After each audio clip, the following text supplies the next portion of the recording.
अग्निवीर योद्धा है, अगर कुछ वापसी आते हैं तो यहाँ पे अच्छा काम कर सकते हैं। क्या करेंगे? सिक्योरिटी एजेंसी बना सकते हैं। गार्ड बनने में कोई बुराई थोड़े ना है। गार्ड बन करके यहाँ पे रोजगार अपना बनाओ, अच्छे से जीवन अगर उन्हें गार्ड ही बनना है हम्म। तो वो 4 साल अपना जीवन क्यों बर्बाद कर आएंगे मौत के मुंह में?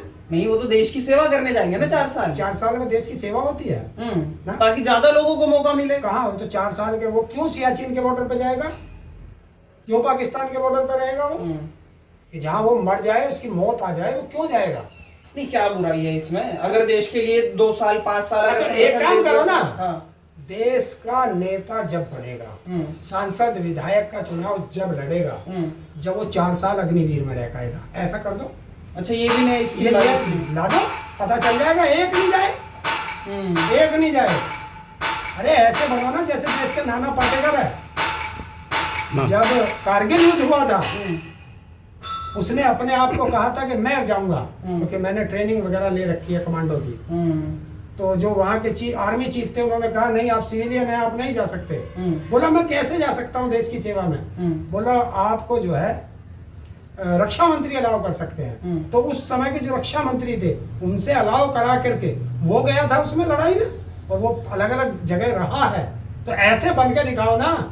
लेकिन कंगना का या पर इन्हें क्या करना? हाँ। इन्हें तो अपने बेटे को बीसीसीआई का अध्यक्ष बनाना, सचिव बनाना है। कंगना को चाहता नहीं, बहुत ज्यादा वायरल हो रहा है। तो यार वो जिस जगह की कलाकार है, वो वहां जाए।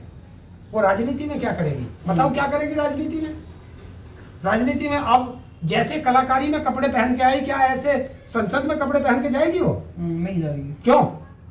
मतलब थोड़ा क्यों माहौल होता है। तो माहौल होता है। देखिए, संसद में जाने में तुम्हें शर्म आएगी, और फिल्मों में तुम घर घर में वो अर्धनग्न सीन दिखाओगे, तो कैसा लगेगा आपको? बताओ ना। जनरल जीडी बख्शी हैं, पूर्व जनरल है, अच्छा खासा वायरल चेहरा है, और काफी जंगें भी लड़ी हैं। पहले वो मोदी जी की तारीफ करते नजर आते थे, अब वो भी कह रहे हैं कि अगर मुझे अग्निवीर की कोई 4 फायदे बता दे तो मैं उसका बहुत आभारी रहूंगा। मतलब पूर्व जनरल है, वो भी एक तरीके से पूछ रहे हैं मोदी जी से। तो मोदी जी को समझ नहीं आ रहा है। जो व्यक्ति सेना में रहा है, उसे पता है, उसे पता है।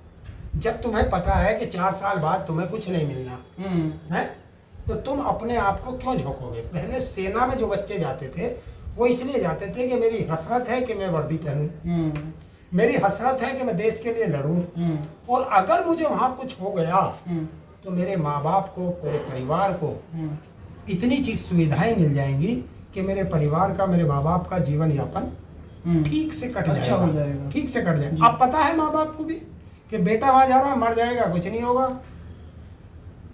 वो कह रहा था, राजनाथ कह रहा था उसमें संसद में कि फायदे गिना रहे हैं 1 करोड़। देखिए, फायदे क्यों गिनाते हैं? फायदे तुम्हें ये भूखमरी के भी फायदे गिना देंगे राजनेता। एक व्यक्ति ने कहा, एक व्यक्ति भूखा मर गया, और उसका पोस्टमार्टम हुआ तो उसे लिखवाया गया कि खाना खा करके मर गया। ये ऐसे लोग हैं, ये आपको नोच के खा जाएंगे और कहेंगे कि आप तो ऐसो आराम में मरे हैं। ये ऐसे लोग हैं। अच्छा, अब जनरल साहब भी कह रहे हैं कि देश की सेना, हाँ। देश की सेना कह रही है, वो भी अगर 1,80,000 पद खाली हैं, उस पे काम करो। और ये जो कटौती करे जा रहे हो आप सेना में, जिससे हमें बहुत नुकसान हो रहा है, बजट नहीं है आपके पास सेना के लिए, वो तो बरसते नजर आ रहे हैं। मोदी जी को क्यों नहीं समझ आ रहा? एक चीज बताइए, तुम्हारे पास सेना के लिए तुम्हारे पास बजट नहीं, शिक्षा के लिए तुम्हारे पास बजट नहीं, स्वास्थ्य के लिए तुम्हारे पास बजट नहीं, कोई इंडस्ट्री लगाने के लिए तुम्हारे पास बजट नहीं है, लोगों को पुरानी पेंशन देने के लिए तुम्हारे पास बजट नहीं। तो पिछली सरकारों का बजट कहाँ से आता था? और पिछली सरकारों का कर्जा और आपका कर्जा 3 गुना हो गया। तो तुम्हारा ये पैसा जा कहाँ रहा है? बस ये सवाल बता दो हमें।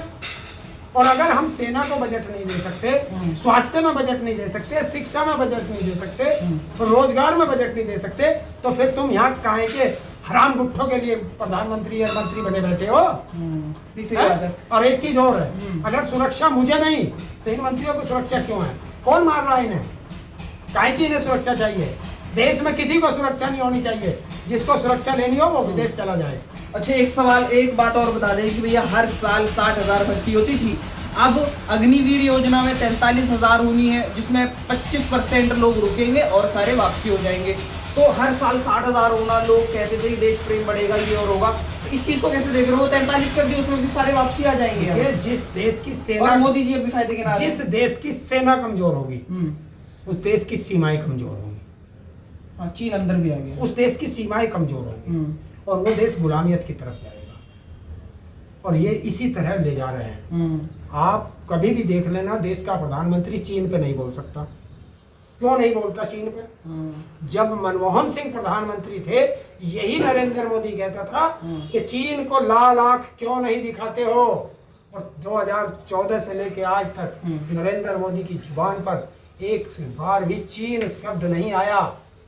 महंगाई का मैं नहीं आया, बेरोजगारी का बै नहीं आया, शिक्षा का से नहीं आया, स्वास्थ्य का से नहीं आया। तो क्या करेगा?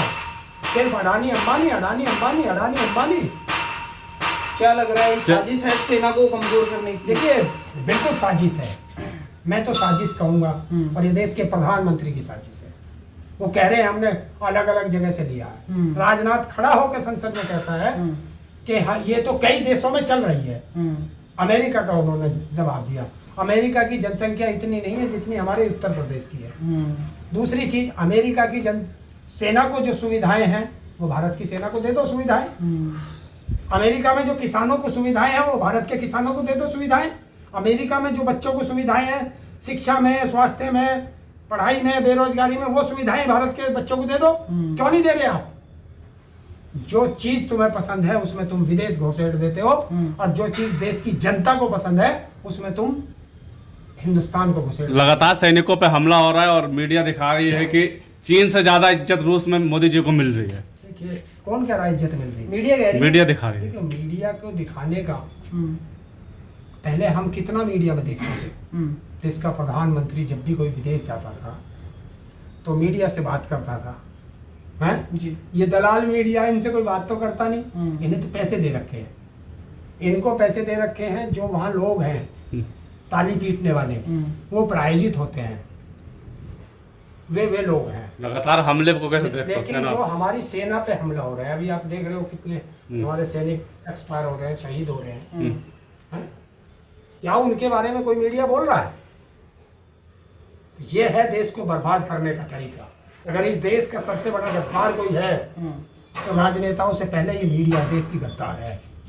तो मीडिया अपना काम नहीं कर रहा है, इन्हें आगे बढ़ावा दे रहा है, देखिए, इसलिए ये अपनी मनमानी कर रहे हैं। मीडिया का काम देखो, आप लोग भी पढ़ के आए होंगे जी, वो लोग भी जहाँ से पढ़े हैं वहीं से आप लोग भी पढ़े हैं। हो सकता है वो बड़े स्कूल में पढ़े हो, आप छोटे स्कूल में पढ़े हो, किताब तो वही थी, नॉलेज तो वही है।